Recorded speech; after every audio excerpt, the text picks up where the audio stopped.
Bugün 50 milyondan çox insan üçün Azərbaycan dili ana dilidir. Təmiz, saf, ədəbi Azərbaycan dilinin qoruyucuları bizik. Müstəqil Azərbaycan dövləti.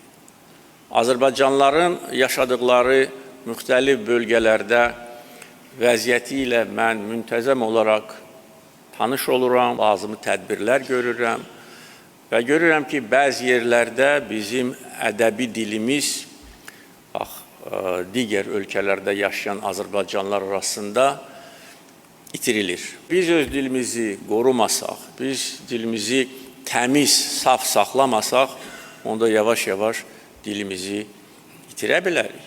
Və hər bir millət, hər bir xalq üçün onun ana dili, onun milli mənsubiyyətinin əsas amilidir.